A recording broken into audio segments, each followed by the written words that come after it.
So hello guys, welcome back to amazing video again.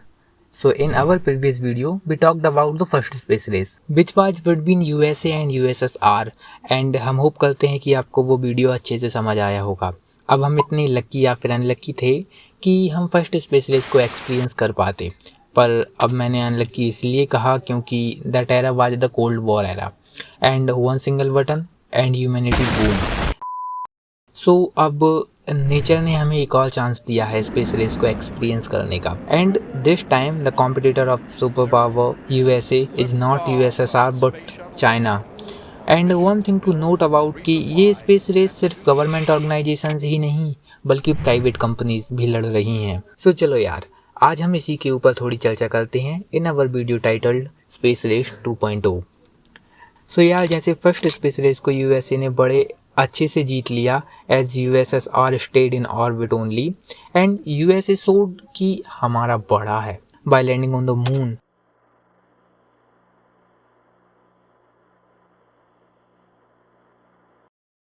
First space race का end तो आप सबको पता ही है कैसे हुआ, लेकिन सेकंड स्पेस रेस के शुरू होने में एक बहुत ही बड़ा टाइम स्पेन था। एंड यार, जब कंपटीशन नहीं होता ना आपके पास, न्यू अचीवमेंट्स रीच करने के लिए कोई मोटिव ही नहीं होता। बट इस ग्लोब पे ह्यूमैनिटी के डेवलपमेंट के लिए यूएसएसआर के बाद यूएसए का कॉम्पिटिटर बना चाइना। एंड ये लोगों को तब ही समझ आ गया जब चाइना ने अपना फर्स्ट मैन इन स्पेस भेज दिया इन 2003। एंड इसके साथ डेवलपमेंट करते करते इन 2019 China placed a rover on the dark side of moon, but China did not stop as they have done a lot work in their space missions, like returning sample from the moon. 10 years back USA banned China from the International Space Station, जिससे China को push मिला अपना खुद का एक space station बनाने का। यहाँ तक चाइना के एम्बिशंस रुके नहीं, they are determined to explore the universe. And ये सबको पता है कि नासा ने परसिवरेंस रोवर को मार्स पे सेफली लैंड कराया, लेकिन बहुत कम लोगों को ये पता है कि चाइना ने अपना ताइवान 1 रोवर मार्स पे सेफली पहुंचा दिया। And also they want to get beyond the solar system as they are planning a deep space mission like Voyager. अच्छा, ये रही चाइनीज गवर्नमेंट स्पेस एजेंसी की बात। सबको लगता है सिर्फ यूएसए में ही प्राइवेट कंपनीज हैं जो स्पेस टेक डेवलप करती हैं, लेकिन चाइना में भी एक ऐसी शख्सियत है, ली जुन जोली galaxy space, which is a private space agency. Another Chinese space agency is iSpace, who has raised billions of for gaining the space tourist section. Also, China is developing its 5G low Earth orbit satellite constellation, which is like Starlink.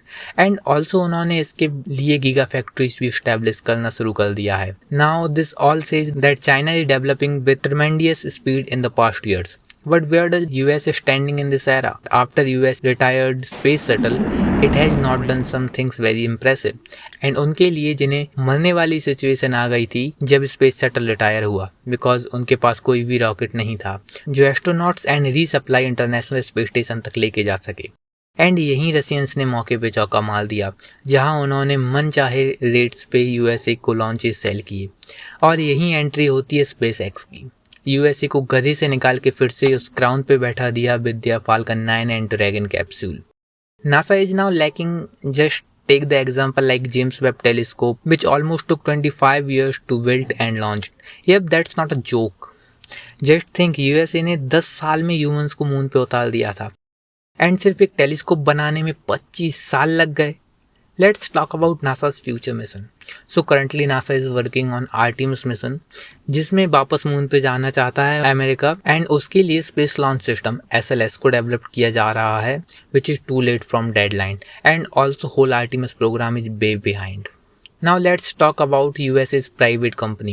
So SpaceX and हमारे Elon भैया को तो almost सब जानते हैं, but there are many other companies also about which we talk in a moment. So about SpaceX, currently their most priority development is Starship, which will carry humans to Mars, and SpaceX is also making another version of Starship for NASA, which is for the Artemis mission. अब हमारे यहाँ कितने तरह के mangoes होते हैं, वैसे ही USA में टेक कंपनीज जैसे rocket lab which has shown the world that you can start with anything and go into deep. That made the Electron rocket, which recently they almost recovered.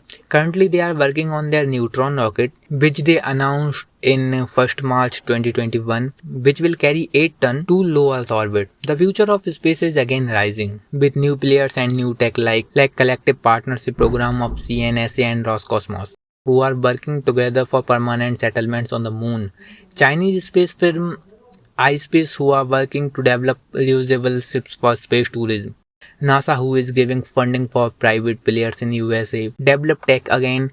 Companies like Blue Origin and Virgin Galactic are working for space tourism.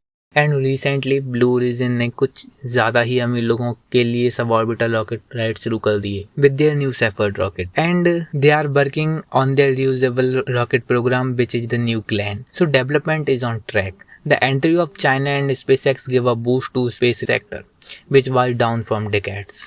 The race is on. अब देखना ये होगा कि पहले Mars कौन पहुंचता है, America और चाइना. एंड इसके अलावा space tourism and space habitats में मोनोपोली कौन स्टैब्लिश करता है.